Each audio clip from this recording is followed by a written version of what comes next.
안녕하세요. 네, 이제 성경 공부 10회차를 시작하겠습니다. 먼저 이제 들어가기 전에요, 제가 몇 말씀 드리겠습니다. 원래 이제 성경이라는 말씀, 성경이란 과연 어떤 책이냐, 우리가 어떻게 성경을 받아들이고 이해할 것인가, 한번 생각해 볼 일이죠. 그래서 이제 우리가 지금 성경을 공부하는 이유 중에 하나는 뭐냐면요, 이거죠. 인간의 본질을 인간의 본질을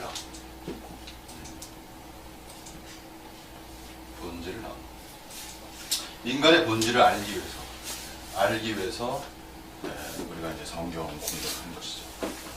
그래서 사실은 이제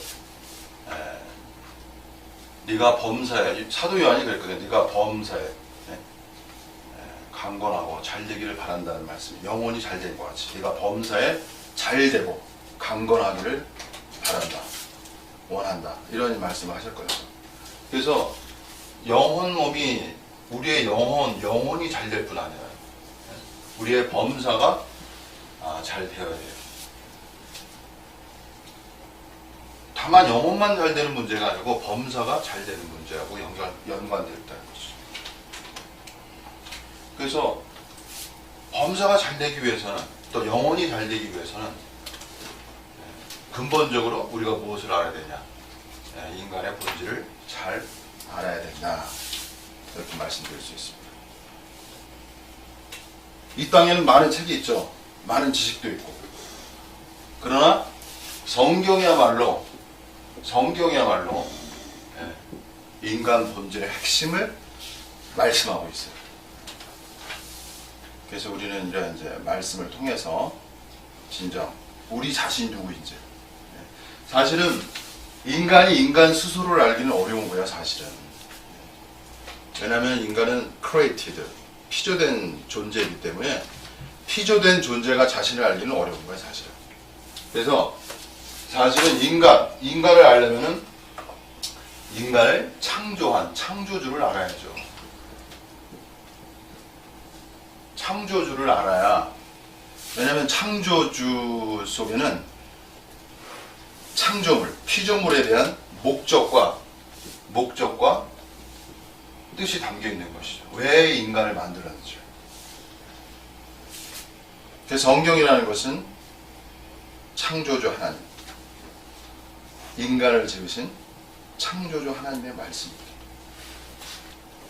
그래서 그 말씀 속에 인간에 대한 목적, 왜 인간이 존재하는가, 그리고 인간에 대한 어떤 뜻, 방향, 이러한 것이 담겨 있는 것이죠.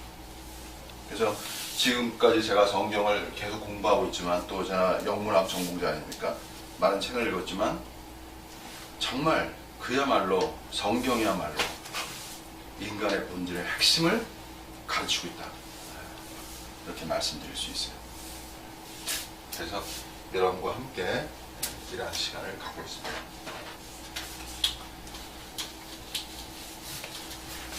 자, 오늘은 제가 나눠드린 거 먼저 보면서 중요한 몇 가지.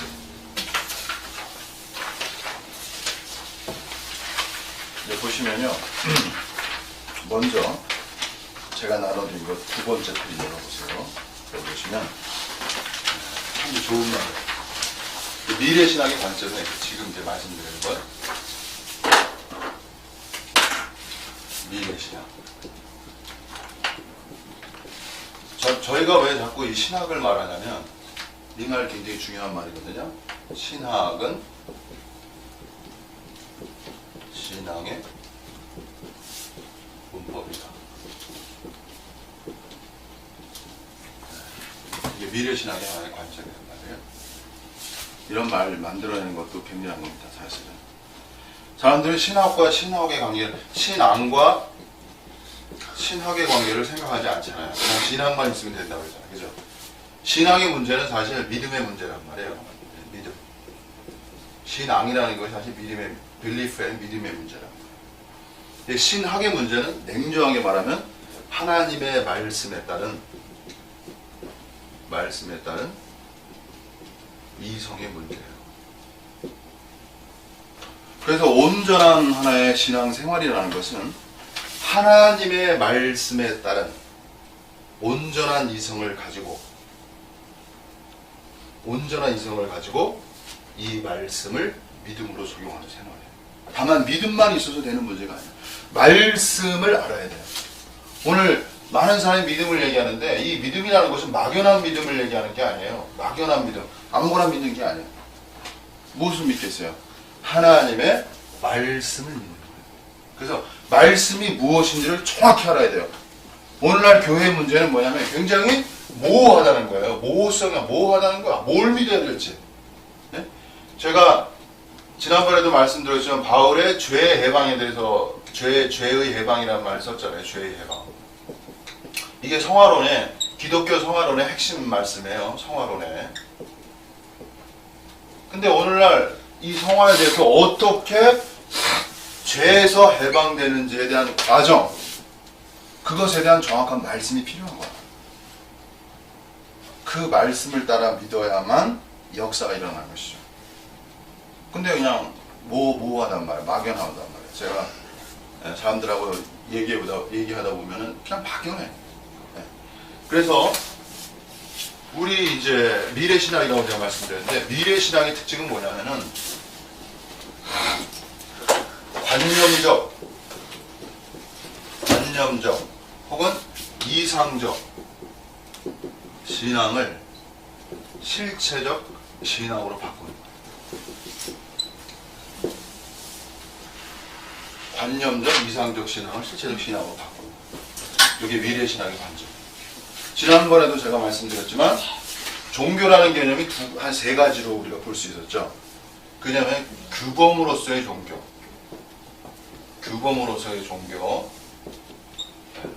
그 다음에 이상향으로서의 종교, 그 다음에 새창조로서의 종교.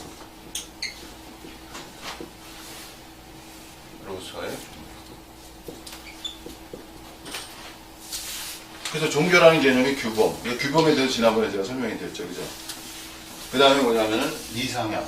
이상향이라는 것은 뭐냐면 바라는 거야. 올 것이다. 그렇게 될 것이다. 좋은 날이 올 것이다. 굉장히 내세지향적이야. 그러나 미래신학은 어때요? 내세의 능력을, 내세에 올 것을 어디에 적용하는 거야? 현세에 적용하는 거예요. 그래서 사도 바울의 말씀에 이런 말이 있습니다. 영생을 취하라. 사도 바울이 영생을 취하라는 말이 있어요. 영생이라는 것은 영어로 eternal life죠. eternal life. 영원한 생명이라는 뜻이란 말이에요. 그러니까 하나님의 영원한 생명을 우리가 얻는 것을 구원받았다고 하고요. 그 다음에 영원히 살 것이다. 영생에서 영원히 살 것이다. 이 정도의 관념을 가지고 있단 말이에요. 그러나 그래서 사도 바울이 말하면서 영생을 취하라. 오늘 그 하나님의 영원한 생명으로 실체적으로 살아갈 수 있어야 된단 말이에요. 그래야 이게 새로운 삶, 새 창조로서의 삶이 오는 거야. 세 번째. 다만 바라는 신앙이 아니라는 거예요. 그래서 믿음이라는 것은 보이지 않는 것의 실상, 이런 말이 있습니다. 보이지 않는 것의 실상이 이런 말이 있어요. 믿음은 다만 바라는 것이 아니에요. 한면에 그거에 대한 실체가 현재에 이루어져야 돼. 이것이 실체적 성도의 길이에요, 여러분. 다만 바라는 것이 아니야. 오늘 이 시대는 많이 바래. 너무 현실까 바라는 신앙을 갖다 보면 뭐가 되면 현실 도피 외면이 일어난다고요. 문제가 생기는 것이죠. 그런 신앙이 아닙니다. 그래서 하나님의 말씀을 가지고 우리가 내세에 대해서는 또 많은 얘기가 필요하지만 내세에 대한 축복도 있지만 그 내세의 축복을 현세에 가지고 올 수 있는 그러한 역사가 우리 가운데 일어나야죠. 그래서 이제 신앙은 신앙의 문법이다. 요거 얘기하다가 제가 또 이런 식으로 말씀드렸는데, 그래서 신앙은 신학의 문법이라는 게 뭐냐면 신앙이라는 거요, 믿음이라는 것은 반드시 신학을 바탕으로 해야. 신학이라는 건 하나님의 말씀을 이성적으로 아는 그 학적인 요소가 있어야 신앙이 빗나가지를 않아요. 그래서 신학을 하는 거예요. 근데 또 신학만 있으면 이건 또 의미가 없는 거야. 그래서 신학은 또 이런 말 할 수 있죠. 신학은 신앙을 위해서 있는 거예요. 신앙은 신앙을 위해 존재한다.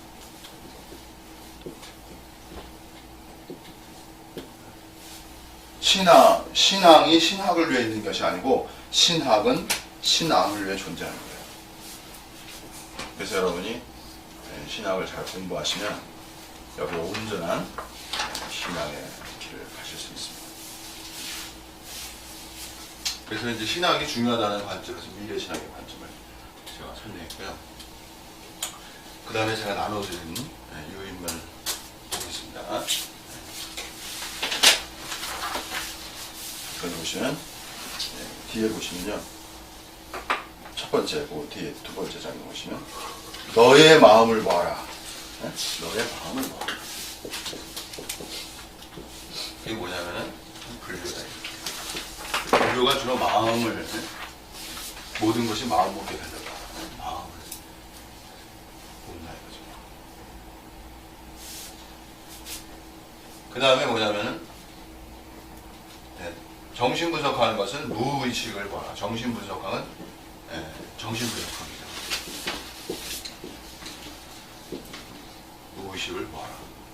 저는 예전에 정신 분석학이라는 걸 한 면에 제가 잘 이렇게 좀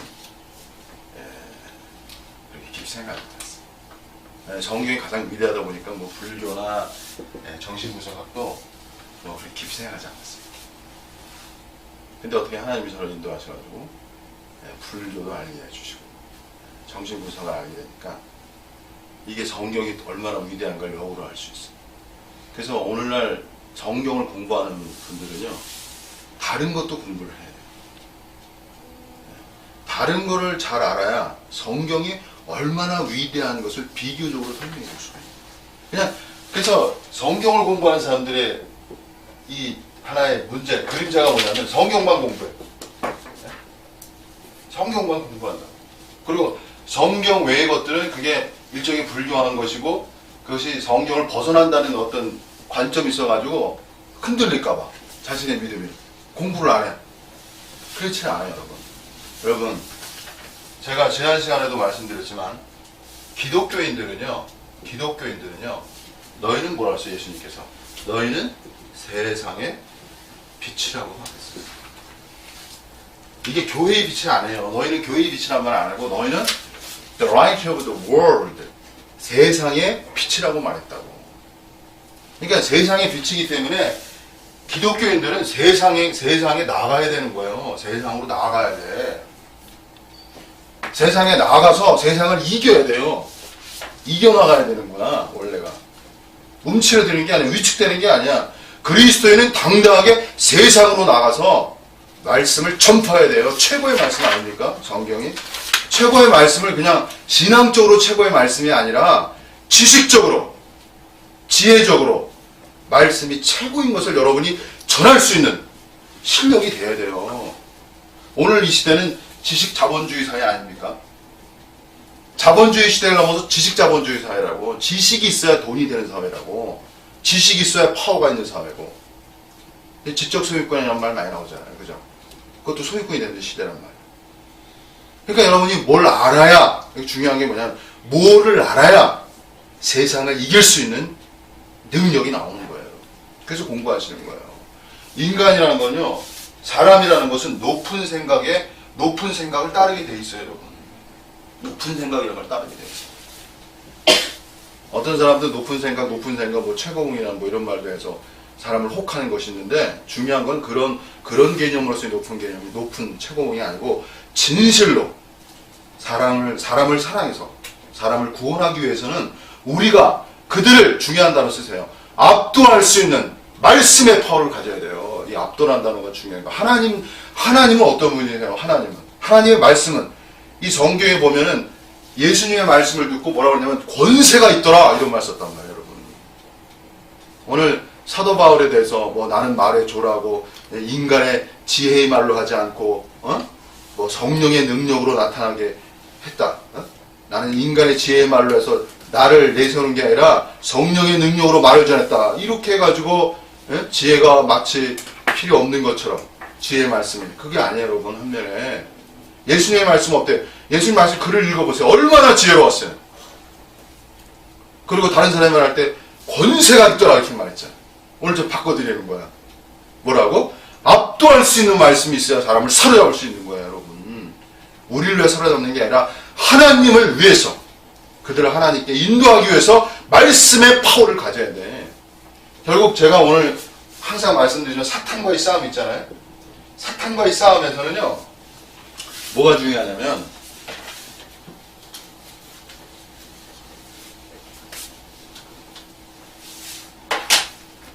나중에 이제 우리가 사탄과의 싸움에서 믿음이라는 것은요 이건 수비용이에요. 수비용이라는 건 성경의 에베소서에 보면 방패란 말이야. 방패. 믿음의 방패를 가지고 이랬단 말이야. 그래서 악한 자를 싸울 때는 믿음이라는 건 방패야. 왜? 이 화전을 쏘거든. 화전을. 사탄이. 화전이라는 게 뭐냐면 불화살이에요. 불화살. 여러분 사탄한테 가슴에 이 불화살을 맞으면요 이게 마음이 타들어가. 녹아버려. 자식하고 막 싸울 때 자식이 불화살 한번 딱 쏘잖아요. 그럼 마음이 타들어가. 거기서 게임 오버야. 끝이야 그냥. 더 이상 할 수가 없어. 그죠? 네. 더 이상 말빨이 안 나와. 그냥 끝나는 거야 거기서.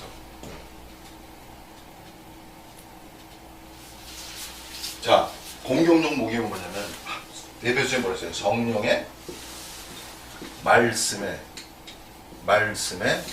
검을 가지라 이런 말씀. 성령의 말씀의 검. 사탄은 뭐예요? 오늘 성령 시대에 중요한 건 뭐냐면은 사탄을 격파하는 거야. 자, 여기서 미래신학의 관점을 좀 말씀드리면요, 뭐냐면요, 성자 시대에 중요한 거는 신앙의 시대예요, 여러분. 신앙의 시대. 그러나 성령의 시대의 모토는 뭐냐면 전사의 시대예요. 여러분 가정생활, 자식 키우고 사회생활 한 면에 다 뭐야? 이게 전쟁의 날이야. 욥기에도 인생이 전쟁의 날과 같다고 했다고 사실은. 냉정하게 말하면 전투야 전투. 안 그렇습니까? 전사가 돼 전사. 전사라는 건요 무기가 있어야 전사돼. 그냥 이름만 전사하면 뭐예요? 그죠? 무기가 있어야 될 거잖아. 웨퍼. 그죠? 그게 뭐 시월드예요. 하나님의 말씀 검이 있어야 돼. 검이. 그게 뭐냐면 말씀이야. 왜 말씀이 검이 되냐면요. 사탄은 말씀 앞에 무너지는 거예요, 여러분. 인간이 어떻게 사람들을 인도해냈어요? 어떻게 사람들을 이끌고 사람들을 선도하고? 네? 그건 뭐예요? 우리가 쓸 수 있는 이 말이에요, 말. 그래서 우리 말빨이 한 말이에요. 말씀. 그래서 하이데거는 그랬잖아. 언어는 뭐야? 언어가 존재의 집이란 말 썼잖아요. 언어를 통해서 뭐가 형성되는 거야? 존재가 형성되는 거라고. 여러분이 어떤 말을 하느냐에 따라서 자식들이 존재화되는 거예요, 여러분. 사람들의 관계에서 마찬가지. 제가 어제 참 기뻤어요. 뭐라고 그러냐면은 누가 통화하면서 나한테 그러더라고. 어제는 저한테 교수님이고 선생님인데 그래도 선생님 때문에 제가 이렇게 지금까지 올 수 있었다고. 굉장히 마음이 기쁘더라고. 그래서 제가 그랬어요. 그건 내가 아니고 하나님이 하신 것만 내가 그랬어요. 그럼 제가 그 젊은이에게 해준 게 뭐겠어요? 말이에요, 말. 말이라 우리가 뭘 해주겠어요, 그죠? 근데 이 말이 뭐예요? 사람을 세우는 거예요. 그래서 여러분은요, 자식을 세울 수 있는 하나님의 말씀의 겁을 가지셔야 돼요. 자식뿐만 아니라 많은 사람을 구원하려면 진리가 사람을 구원하는 거예요. 말씀이 사람을 구원하는 거예요. 오늘 이 시대 이 기독교의 위대성은 뭐냐면 말이 많다는 거야. 말씀이 많아. 성경 66권은 다 뭐야? 다 말씀 아닙니까? 네? 이게 다른 신하고 틀린 거야. 다른 종교하고 어떻게 보면. 시시콜콜하단 말이야. 성경의 말씀은 하나하나 자세하단 말이야. 인간과 관계성에서 우리가 고전적 유신론하고 이제 우리가 공부를 했지만 중요한 게 뭐냐면 신은 인간과의 관계성 아니에요. 관계성. 그죠? 그 고전적 유신론과의 어떤 차별성, 현대 신학자들이 생각하는 것이 신관에 있어서. 그래서 기독교는 주로 뭐냐면은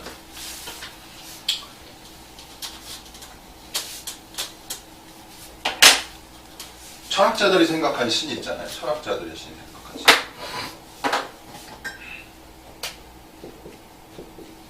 철학자들의 신.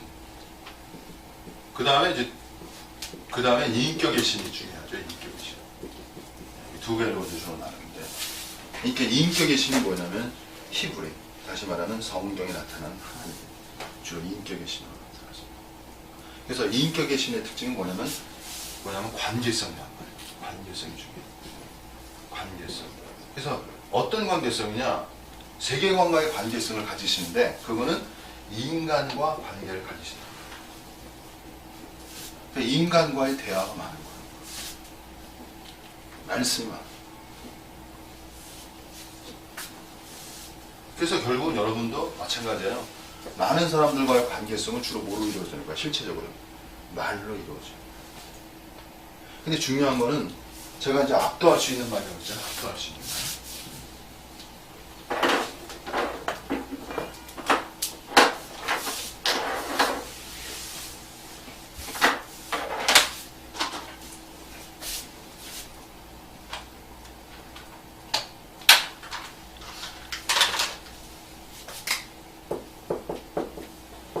압도할 수 있는 말을 할 수 있어요. 할 수 있는. 이거 성경적으로 바꿔 말씀드릴게요. 권세 있는 말을 할 수 있어요. 권세 있는. 제가 여기서 한 말씀 드릴게요. 정윤 목사님이요, 정말 한 20-30년간 영성을 추구했어요. 정말 아주 거룩하게 살았어요. 근데 저는 양심적으로 너무 눌린 게 하나 있었어요. 그게 뭐냐면 열매가 없다는 거예요. 열매가 없다는 거예요. 열매라는 건 뭐냐면 많은 선한 행실도 있고 하나님 보시기 아름다운 영광스러운 경건한 모양, 경건한 어떤 모양도 있을 거고, 경건의 모습도 있을 것이고, 여러 가지 있겠죠. 성령의 열매도 있을 것이고. 근데 저는 양심적으로 제 마음속에 참 어려웠던 건 뭐냐면, 나를 통해서 하나님께, 그리스도께 사람을 나를 통해서 개인적으로요. 개인적으로. 교회적으로 아니라. 개인적으로 한 사람을 그리스도께 인도하는 사람이 정확하게 세워진 사람이 없었다는 거예요. 제가 20-30년 영성을 추구했어요. 그래서 저는 영성에 대해서 너무 원한이 많은 거야. 진정한 영성이 뭔가 제가 고민이 많은 거예요. 그러니까 여러분, 이 말이 참 어렵겠지만 영성이 파괴되어야 진정한 영성이 나오는 거예요, 여러분. 그래서 우리는 그걸 신성의 관점이라고 말한다. 영성은 너무나 좋은 거야. 근데 영성이 한번 파괴돼야 돼. 파해야 돼. 무너져 내려야 돼. 자신이 아무것도 아닌 걸 알아야 돼요. 제가 지난 시간 말씀했죠. 영성주의자들의 그림자, 지난 시간에 제가 뭐라고 말씀드렸어요? 네? 영적 지식으로 자기 합리화에 빠진다고 했잖아요. 이게 무서워. 왜 자기 합리화가 무섭냐면요, 여러분. 이거는요, 왜 무섭냐? 자기 합리화는 자신의 죄성을 바라보지 못한다는 문제예요. 자신의 오류성을 생각하지 않아요. 여러분이 변하려면은 여러분의 부정성, 여러분의 죄성을 바라볼 수 있어야 돼요. 이게 실체적인 거예요. 오늘 기독교 아까 제가 바라봄이라고 그랬잖아요. 이상향적으로. 바라는 신앙이라고 했잖아요. 바라는 신앙은 실체적이지 않아.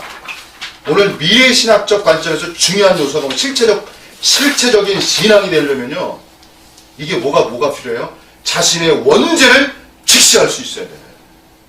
그래야만 실체적이 되는 거야. 왜? 원죄를 직시하는 순간에 내가 변화될 수 있는 어떤 능력이 나타나는 거예요, 여러분. 그래서 기독교에서의 위대한 정신이 뭐냐면은 회개의 정신이라고 말하는 거예요. 이게 다른 종교에는 없는 거야, 여러분. 타 종교를 연구해도 회개란 말이 없어요. 불교는 마음을 비워라, 이 정도로. 모든 것이 마음 먹게 돼. 회개라는 단어를 쓰지 않는다. 회개라는 건 뭐예요? 자신의 죄를 직시하는 거야. 여러분, 제가 영성의 죄를 돌파하니까, 제가 영성의 죄가 깨트려지니까 그 다음에 어떻겠어요? 열매가 있겠어요? 없겠어요? 있어요. 네, 고맙습니다. 열매가 있는 거예요. 그래서 제가 숨을 쉬는 거예요, 지금. 진짜 여러분. 제가 숨을 쉰다고. 저는 사람이 이 하나님 앞에, 양심 앞에 깨끗해야 돼요. 양심 앞에. 나는 내가 아무리 영적 지식이 있고, 많은 걸 알고 해도 사람이 없다는 것은 여기서 중요한 게 뭐냐면요. 참, 새 창조의 역사.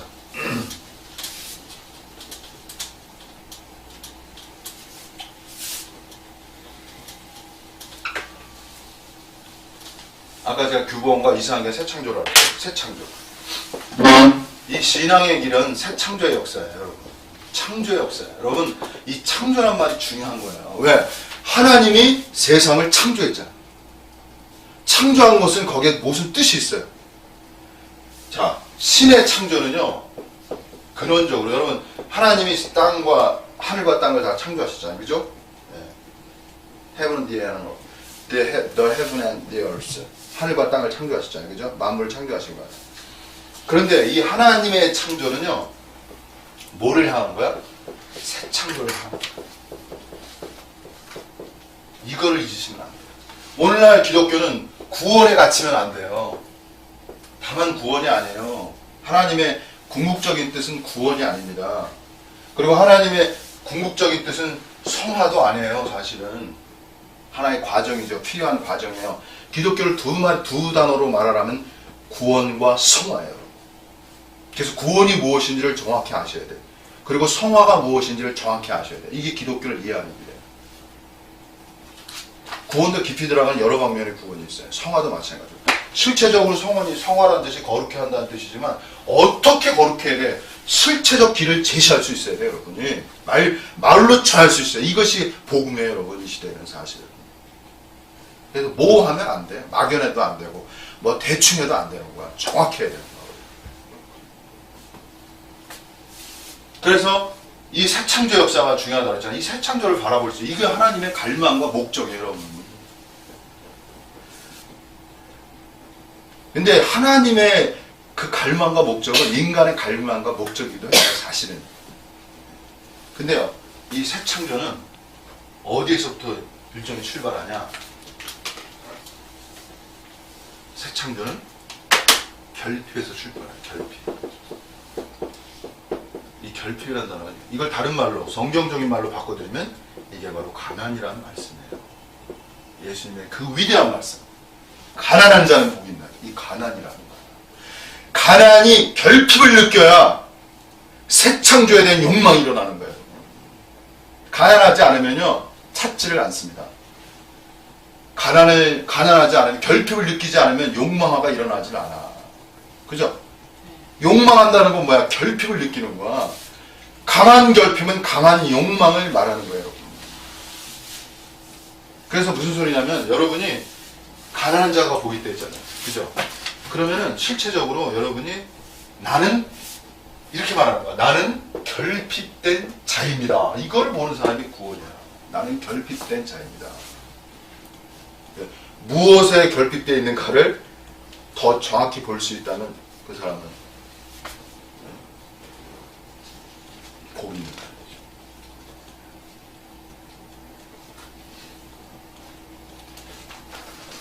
그런데 영성주의자들은 어때요? 영성주의자들이 어려운 게 뭐냐면 계속 이제 제가 영성에 대한 죄성을 말하는데 영성주의자들의 본질적 어려우면은 가난이 안 된다는 거예요. 가난이 안 돼. 가난하라고 노력을 해. 그렇게 해야 된다. 그러나 중요한 건 뭐냐? 본질적으로 가난의 영을 갖기가 어려워. 그건 어디서 말씀드려요? 라오디게아 교회에게 하신 말씀이 있어요. 라오디게아 교회에 요한계시록에 보면 라오디게아 교회가 나오는데요. 그 라오디게아 교회의 특징이 뭐냐면은 부하다는 거예요. 부하다는 거야. 나는 부자라. 영성주의자래. 하나님을 알고 체험해 가는 사람들이 위대한 사람들이에요. 훌륭한 사람들이에요. 그러나 역설적으로 어떤 문제가 생기냐면 많은 걸 체험하다 보면 뭐가 돼요? 자신이 부하다는 것에 빠져버리지. 그러면 실체적이란 말이 중요해요. 실체적으로 나는 가난하다는 개념을 가질 수가 없어요, 여러분. 실체적인 말이에요. 그래서 미래신학적 관점에서 중요한 용어가 뭐냐면은 이 단어가 열려져야 돼요. 이게 뭐냐면은 가난이라는 건 어디서 오냐면은 가난이라는 건 여러분 가난은요 무한을 인식할 때 오는 거야. 무한에 대한 인식이 올 때 가난이 오는 거야. 무한을 할 때 무한은 가난이 오겠죠, 여러분. 그죠? 그래서 하나님을 어떤 하나님으로 알아야 돼? 무한의 하나님으로 알아야 돼. 무한의 하나님. 이게 미래신앙의 하나의 공헌들, 하나님을. 무한의 하나님. 왜 그러냐? 왜 그러냐면요. 주로 성경을 공부하거나 신앙 이길 가나 영성을 가면 어디에 빠지냐면 절대에 빠져요. 절대. 절대성. 그 다음에 최고성에 빠져요. 이 두 가지에 빠져요. 그게 무슨 소리냐? 절대적이야, 자기가 알고 있는 게. 그리고 자기가 알고 있는 게 최고야. 여기에 빠지는 거야. 근데 절대와 여러분 다 마찬가지야. 인간이 자기가 절대와 내가 아는 게 다야. 이게 문제가 되는 거야. 더 이상 발전하지 않아. 그죠? 거기서 멈추는 거야. 그래서 절대와 최고에 빠지는 순간 이게 사단의 역사라는 거예요. 이게 사단의 역사라는 거예요. 그게 뭐냐면 인간은 유한에 고착되는 거야. 유한에 고착된다. 고착하고 유한에 고착하는 순간 거기에 안주하게 되는 거예요. 만족하게 된다고. 마치 베드로가 변화산상에서 너무나 좋으니까 네? 여기서 초막 셋을 짓고 여기 영원히 삽시다 이렇게 주님께 말했다고. 모세와 엘리야와 주님을 위해서 지읍시다. 예수님이 뭐라고 그랬어요? 내려가자고 그랬다고. 이게 사탄의 역사는 뭐냐면요, 절대란 말 너무 훌륭한 말이잖아요. 최고란 말도 너무 좋은 말이잖아요. 이렇게 좋은 말 속에 빛 속에서 무엇을 만들어내? 어둠을 만들어내는 거예요. 그래서 자기가 아는 지식에 갇혀서 우물한 개구리처럼 밖으로 나오지 못하고 계속 그걸 반복할 뿐이야. 근데 이걸 몰라요 또. 그래서 미래신학의 관점은 뭐예요? 무한의 하나님을 전한다는 거예요. 여러분, 오늘날 기독교의 문제는 뭐냐면 무한의 하나님에 대한 개념이 없다는 거예요. 개념. 자, 무한의 하나님의 실체성은 뭐겠어요, 여러분? 늘 새로우신 하나님. 여러분, 인생의 행복이 뭐겠어요? 그렇죠. 연애의 새로움이 뭐예요? 연애. 네? 늘 새로운. 아니,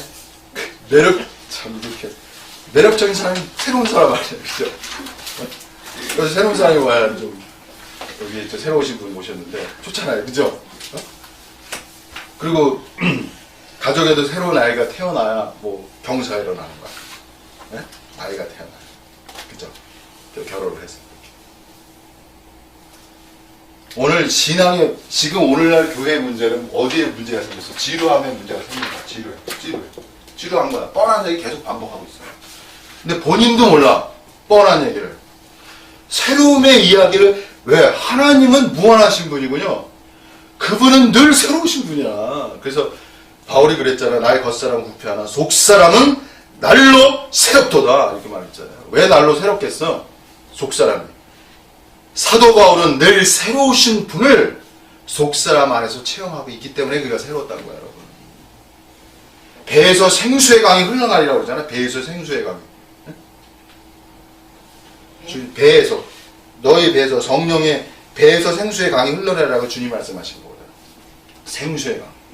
생명의 강. 여러분, 이 새로움의 강물이 계속 흘러나야 되는 거야. 똑같은 게 아니야. 인생에 제가 쇼펜하우어에 대해서 말씀드렸지만, 쇼펜하우어는 뭐라고 그랬어요? 욕망과 권태 사이를 오고 간다고 그랬잖아요. 권태, 욕망과 권태. 인간은 채워지는 순간에 권태가 오면 권태가 올 때 지루하고 뭐예요? 재미가 없어지는 거예요. 그래서 늘 왜 우리가 신에 대해 본 거예요? 여러분 뭐였어요? 텔레비 봐도 항상 새로운 걸 막 추구하잖아요, 그죠? 근데 사실 새로운 걸 줘도 그땐 좋은데 그렇게 새로운 거 같지는 않아, 그죠? 좋긴 좋아. 네. 나쁜 건 아니야. 그것도 있어야 뭐 재밌지. 근데 하나님의 영역은 측량할 수 없어. 거의 측량할 수 없다는 걸 써보세요. 측량할 수 없는 영역이야. 측량할 수가 없어. 하나님의 깊이. 정 목사가 이 가난이란 말에 저는 이 가난이란 말을 그때 안 거예요. 그때 이게 무한의 하나님을 보면서 제가 가난해 하니까 진짜 가난한 사람이 됐으니까 이제 책도 막 읽고 싶은 거야. 여러 가지 책도 흡수하는 영이 그냥 다양하게 나아가십니다.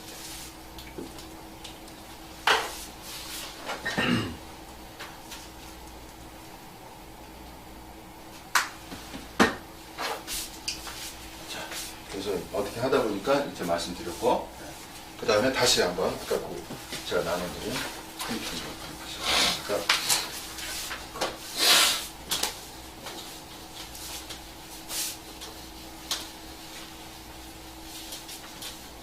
그래서 좀 말씀드리면 아까 이제 요거 했는데 새롭다는 거는 새 창조로 나아갈 때 새로운 거예요.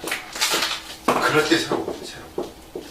그래서 더 냉정하게 말하면요, 아주 실체적으로 얘기하면 사탄을 직시하고 파괴해 나갈 때 새로운 거예요. 여러분, 인생은요 사탄 파괴 역사예요. 이게 성령시대의 모토라고. 그래서 이런 말 있죠, 거기 썼죠. 사탄을 공격 많이 하는 자가 하나님의 상을 많이 받는 거예요. 아멘 하세요. 아멘. 네. 아멘. 오늘 이 시대에 생각을 바꾸셔야 돼. 사탄을 많이 공격하는 자가 못하고 하나님의 상을 많이 받는구나. 이게 실체적이야.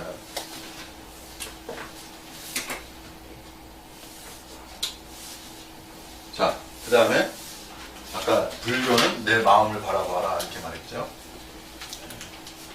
그 다음에 기독교는 뭐냐면 너의 죄를 보아라. 기독교가 센 거예요. 너를 죄를 보라. 근데 이 죄를 보라는 말이, 근데 이제 다른 말로 또 제가 가로넣었는데 하나님의 은혜를 보아라 이렇게 또 있어요. 은혜를 보아라. 기독교는 하나님의 너의 죄를 보아라 혹은 하나님의 은혜를 보아라.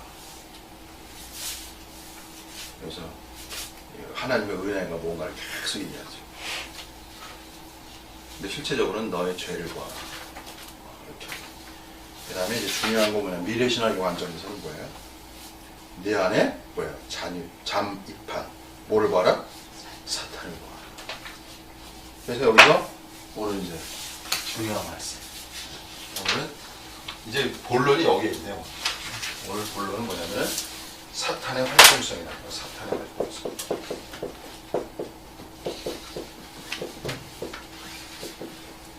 이 말씀을 이제 생각하고 싶습니다. 사탄의 활동성. 그럼 사탄을 보면 좋겠죠? 그죠? 네?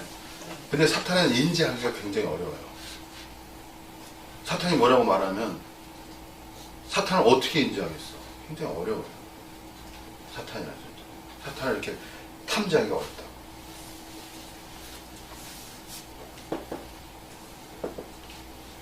사탄의 활동성. 자, 하나 말씀 보겠습니다. 말씀은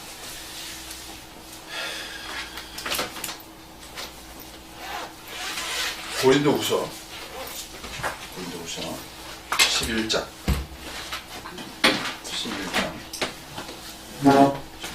14절 말씀이에요. 14절 11장 13절 14절 고린도후서 11장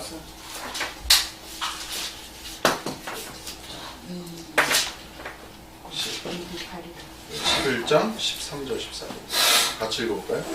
찾으셨으면?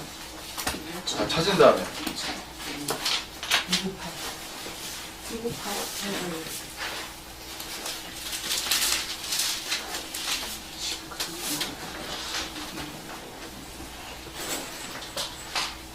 찾았습니다. 예. 같이 읽겠습니다. 시작. 13절부터 시작.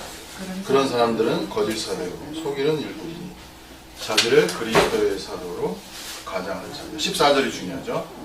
시작. 이것은 이상한 일이 아니라 사탄도 자기를 광명의 천사로 가장하다. 자, 그래서 사탄도 뭐냐면 광명의 천사로 가장한다는 거죠. 그 사탄을 이해하려면 광명, 빛을 알아야 돼. 빛을. 광명이 빛이 알아야 돼. 그죠? 근데 빛의 가장. 다시 말하면 빛 속에서의 어둠을 알아야 돼. 제발 그때 설명한 거 아시죠? 네. 빛 속에서 뭘 아셔야 된다고? 어둠을 알아야 돼. 요게 미래의 신학의 관점이에요. 그러니까 무슨 소리냐면은 사탄은요, 빛 속에서 무엇을 만들어가?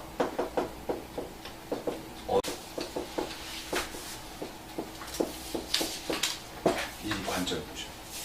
그리고 또 하나 더 써드릴게요. 사탄은 뭐냐면요, 제가 무한 하나님이라고 했죠? 사탄은요, 여기 하나 더 쓰겠습니다.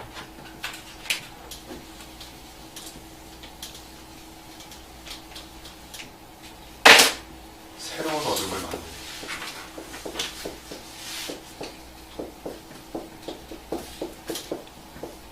이게 중요한 거예요.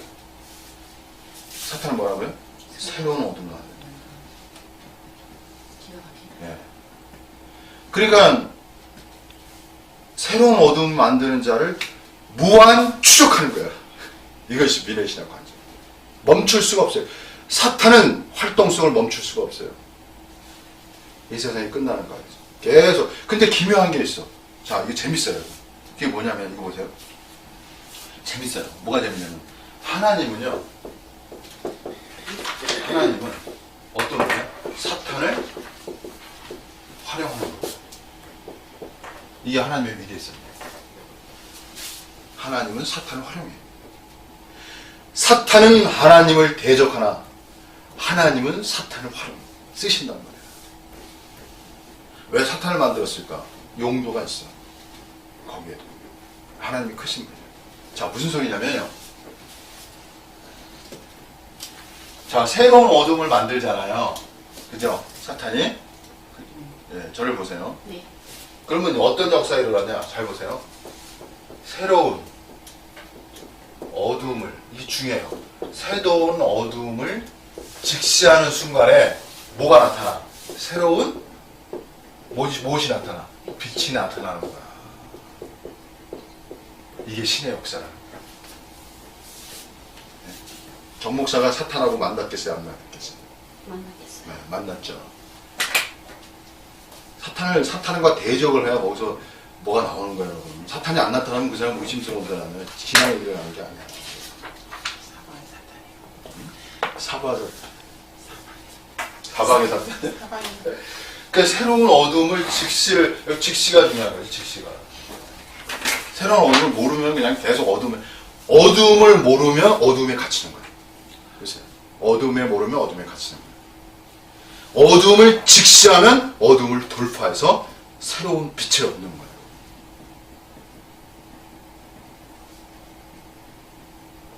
그래서 사도 바울은 사실은 유대교로 인한 그 어둠의 역사를 드러내는 사람이었어요, 원래가.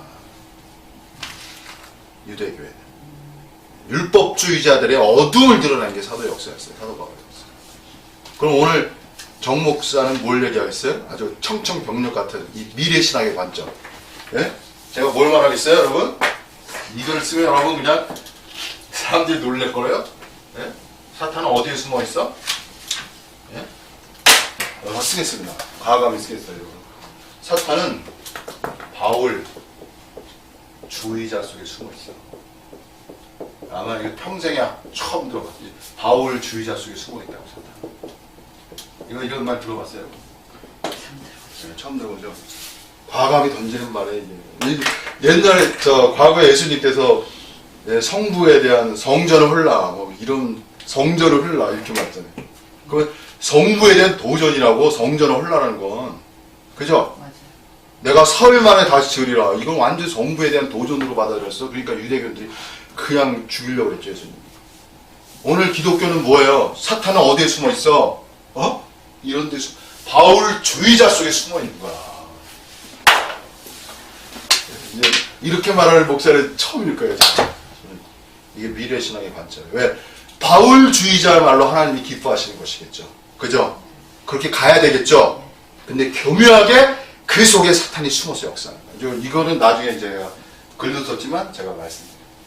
여러분 전혀 생각하지 못하는 것 속에 있어요, 여러분 사탄은. 그죠? 어디에 숨어 있기 때문에? 광명 속에 숨어 있기 때문에. 오늘 광명이 어디야? 바울주의자가 광명이야, 빛이야, 여러분. 그죠? 이게 빛의 바울이 얼마나 성경을 열었어요? 그 광명이잖아, 광명. 그 속에 이 빛 속에 어둠을 만들어내는 자가 사탄이 없어요. 그 중에 하나만 말씀드리겠습니다. 오늘 하나만 말하고 정리할게요. 믿음 속에 숨어 있어요.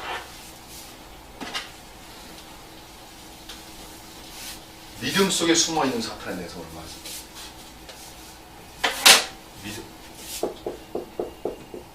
믿음 속에 숨어 있다. 믿음 속에 숨어 있는 사탄.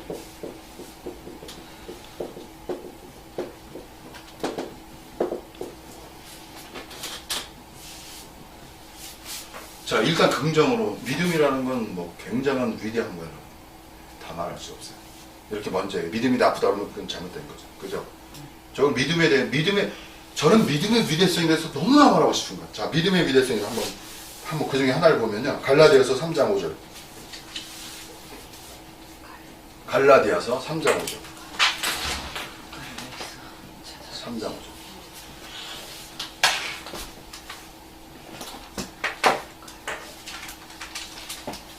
갈라디아서 3장 5절입니다.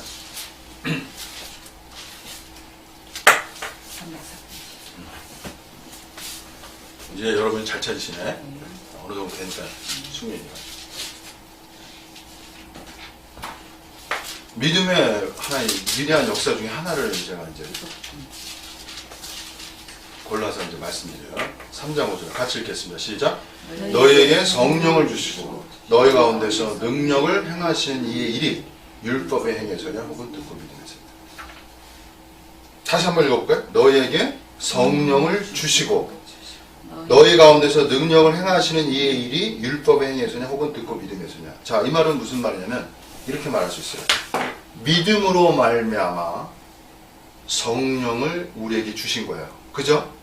다시 말하면 그리고 믿음으로 말미암아 성령이 우리 가운데 능력으로 행하신다는 거예요. 맞죠? 이렇게 말하면 맞죠? 그래서 잘 보세요. 믿음이라는 건요. 여러분 믿음만 얘기하는데 믿음이라는 거는 성령과 관련이 있어요. 네, 성령과 관련이 있는데 진정한 믿음은요. 성령의 능력을 체험하게 돼 있어요. 진정한 믿음은 성령의 능력을 체험하게 됩니다. 제 말이 맞죠? 이 말씀은. 그럼 역으로 말할게요. 당신이 성령의 능력을 체험하지 못했다는 것은 역으로 말씀드리는 거예요. 믿음이 있다는 거 없다는 거예요. 없다는 거예요. 제 말 이해하셨어요? 오늘 성령의 능력을 체험하기 위해서는 반드시 뭐가 필요한 거야? 믿음이 필요한 거야. 물론 예의적으로 하나님이 뭐 어떻게 또 주실 수도 있겠지만 중요한 하나의 과정은 뭐냐면 믿음이 있는 자에게 성령의 능력이 임하는 거예요. 그래서 성령의 능력을 잘 모르겠습니다. 당신은 믿음이 없거나 말씀이 없는 거예요. 둘 중에 하나가 없는 거예요. 말씀에 대한 믿음이 없는 거예요. 성령으로 자기가 망상할 수도 있잖아요. 그렇죠. 그러기 때문에 말씀이 필요한 거예요. 좋은 말씀이에요. 자, 오늘 좋은 말씀 했어요. 믿음, 그러니까 말씀이 없는 믿음은 뭐로 나아갈 수 있다? 망상으로 나아갈 수 있는 거야. 이렇게 중요한 거예요. 아주 중요한 얘기예요. 그리고요, 자, 사탄은요, 믿음이 있는 자에게는 망상으로 역사할 수 있어요. 여러분, 이게 참 어려운 얘기예요. 사탄이 가만 놔두겠어요? 믿음의 전사를 가만 놔두겠어? 그 믿음의 하나의 전사가 이 땅에 나타나면 하나님의 놀라운 역사가 일어날 텐데 가만 안 놔두지. 이게 좀 어려워집니다. 너무 또.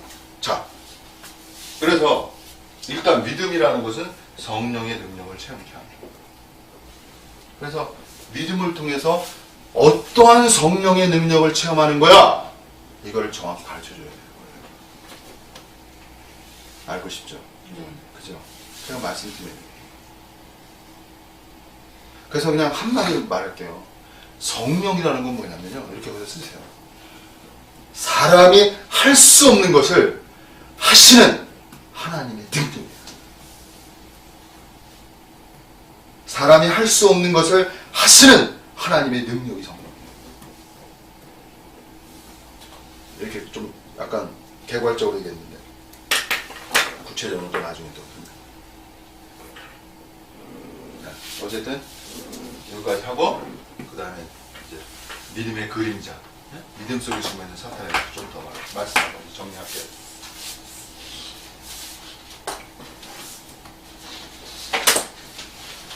믿음 속에 숨어있는 사탄. 바울주의라는 건 결국 믿음과 관련이 있어요. 믿음에 대한 강조점 바울이 강해요. 물론 예수님도 말씀하셨지만, 그래서 믿음을 엄청 강조하지. 자, 근데요, 여기서 한 가지. 믿음이라는 건요, 믿음은 하나님의 긍정성을 바라봅니다. 믿음은 뭐라고요? 긍정성을 긍정화시킵니다. 믿음은 긍정화예요. 그래서 긍정의 역사가 함내에 필요해. 너 할 수 있어. 이 긍정의 역사. 너는 믿어. 넌 할 수 있어. 난 널 믿어. 긍정하는 거 아니야. 그죠? 하나님 하실 수 있어. 응? 두려워하지 마. 다 뭐예요? 긍정이잖아요. 그죠? 한면에 중요한 거예요. 나쁜 것이 아니에요. 그래서 믿음이 강한 자들은 긍정주의자들이 돼요. 그럴 수밖에 없어요. 하나님 하신다. 그러니까 한면에 위축되거나 나약하거나 약하거나 이런 사람에게는 믿음이 필요한 거예요. 또 그러한 하나님이 하실 수 있다는 믿음 안에서 하나님의 역사하시기 때문에 필요한 거예요. 근데 여기서 하나님의 긍정을 초점을 맞춘단 말이야. 근데 여기서 믿음이라는 것은 뭐야? 인간의 죄를 보려고 하지 않아요.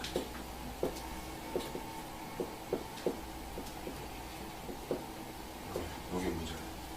왜? 긍정만 보려고 해요. 믿음은 뭘만 보려고 그래? 긍정만 보려고 하는 거예요. 인간의 죄를 예리하게 보려고 하지 않는다는 거예요. 그래서 믿음을 강화시키면 역으로 뭐가 약해져? 회개가 약해집니다. 여기에 하나 어둠의 역사예요. 믿음은 위대하고 비친 것이지만 그 속에 뭘 약화시켜 사단이? 회개요. 사람의 죄를 바라보지 못하게 하는 그 요소를 사람 속에 역사합니다. 그래서 사실은 여러분이 가정에서 자녀들을 통솔해 나가려면 뭘 봐야 돼? 어쩔 수 없이 뭘 봐야 돼? 자녀의 죄를 봐야 돼. 어쩔 수 없어. 그죠? 네? 보여요. 아, 보여요? 불금을 쓰면 네? 그래서 이게 한면의 믿음은 맞지만 뭐야? 회개형을 이게 회개도면요. 그냥 회개도 뜻이 회개라는 단어도 회개라는 걸 중요한 걸 알죠. 근데 제가 다시 말하지만 진정한 회개가 잘 안 돼요. 제가 지난번에 말했잖아요. 성령과의 동일시에 빠졌는데, 예? 성령과 자기가 하나라고 생각하는데, 자기의 죄를 보기가 쉽겠어? 어렵겠어? 어렵단 말이에요.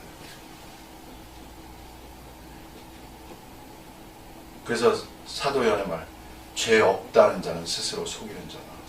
이게 무서운 말이야. 그 여기서 적용되는 거예요. 여러분. 죄 없다는 자는 스스로 속이는 자라. 그래서 다시 한번 이제 말 정리하면 사탄은 뭘 만들어 간다고? 아까 새로운 어둠을 만들어.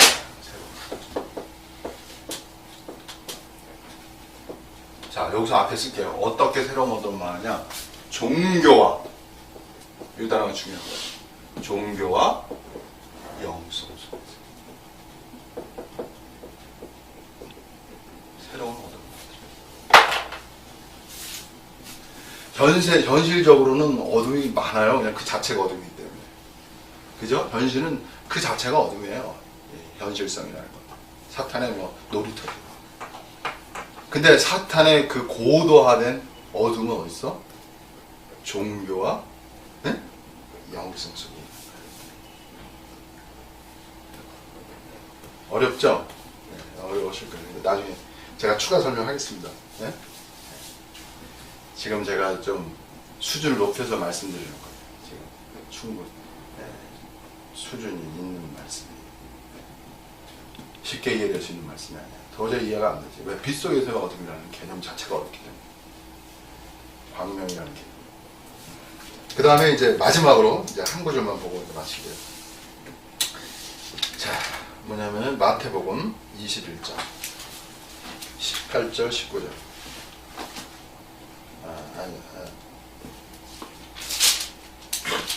마태복음 7장 15절. 마태복음 7장 15절. 마지막. 7장 15절.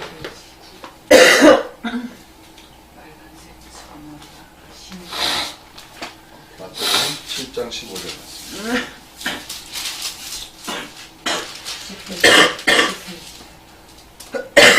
자, 한번 찾으셨으면 이렇게 읽어보겠습니다. 시작. 거짓 선지자들을 삼가라. 양의 옷을 입고 너에게 나오나 속에는 뭐라고요? 노력질하는 일이라.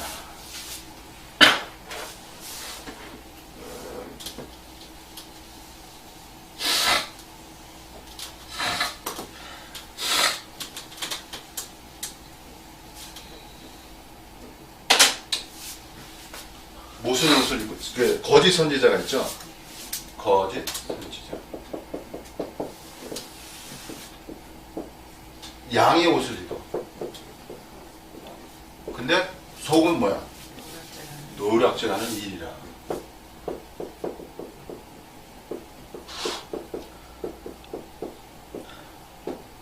그 양과 일이가 다. 그래서 여기서 중요한 건 뭐냐면요. 겉과 속이 다, 여기 속이잖아, 속. 여기는 옷이잖아, 그죠? 옷은 일종의 겉이란 말이야. 겉과 속. 그래서 거짓 선지자들은 뭐냐면 겉과 속이 다르다는 거야. 그죠? 그걸 예수님은 뭐라고 했어요? 외식이라고 말하는 거야. 그 영성의 위험성은 외식이에요. 외식. 겉과 속이 다르다. 자, 여기서 양은 이제 메타포잖아. 이제 은유잖아, 양이라는 게. 양은 어떤 곳으로 올까? 양은 어때요, 여러분? 순수로 오는 거야.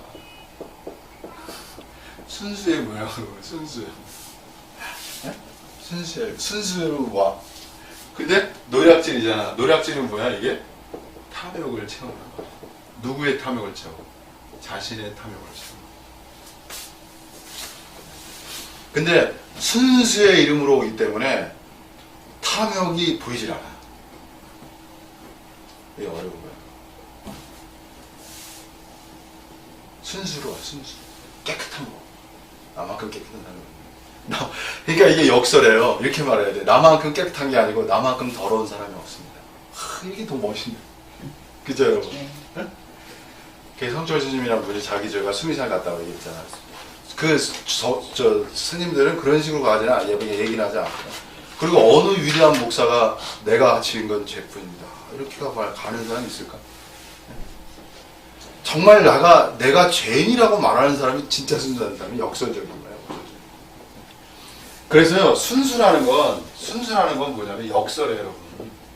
아, 우리는 순수한 교회 갑니다. 그거 아니에요, 여러분. 그게 뭐냐면요, 역설이에요. 나는 정말 순수하지 않은 존재야. 이걸 알아가는 놈이 진짜 순수한 놈이야. 제가 이해하시죠? 나는 정말 순수하지 않구나. 이렇게 말할 수 있는 사람이 순수한 사람이에요, 여러분. 역설이라고. 우리 인간은요, 현실성 앞에서, 현실, 먹고 살고 돈 벌고 이런 많은 일 있잖아요. 여기서 순수를 찾기가 어려운 거야, 여러분. 그죠? 네? 그래서 신 앞에 현실성에서 순수하지 않는 자신을 모습을 보면서 가슴을 치고 나 같은 죄인이 없습니다라고 외칠 수 있는 그 사람이 예수님 눈앞에 더 의로운 사람이라는 거예요, 여러분. 그죠? 성경 말씀에 그랬다고 나는 신일조도 하고 금식도 하고 하나님 앞에 그냥 바리새인이 아주 멋있게 기도하고 있었다고. 근데 한편에 죄인은 하늘을 우러러 감히 멀리 섰어. 가까이 가지도 못해. 멀리 서서 가슴을 쳐. 왜? 내가 죄인 중에 죄인이라고. 근데 예수님이 뭐라고 했냐면 누가 더 의롭겠느냐 이렇게 말씀하셨다. 영성은요 의를 추구하는 거 아니야. 순수를 추구하는 거 아니야. 거룩을 추구하는 거 아니야. 그죠? 맞죠? 근데 역설을 알아야 돼요. 내가 얼마나 순수하지 않은 존재인가, 내가 얼마나 거룩하지 않은 존재인가를 실제로 느껴지는 그 사람 속에 순수가 있는 거예요, 여러분. 아멘? 예. 그 속에 순수가 있는 거라니까, 인간이라는 거는. 그래서 사도 바울이 했죠. 나는 죄인 중에 괴수라는 말이 그냥 하는 말이 아니에요, 여러분. 내가 진정한 죄인 중에 괴수라고 하는 말이 그냥 하는 말이 아니라 거의 현재 시제를 썼다고. is를 썼어. is. 지금 그렇다는 거예요. 과거에 내가 죄인 중에 괴수였다고 쓰는 게 아니라.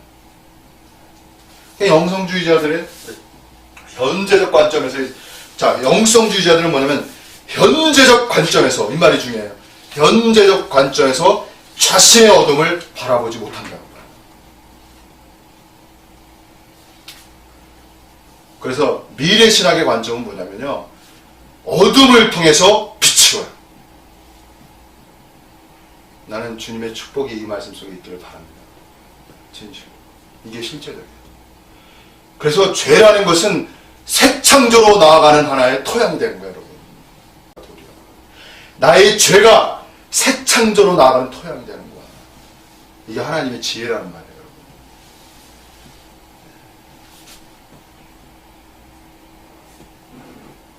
그래서 교회라는 건 뭐예요? 교회라는 건 뭐가 많아야 돼?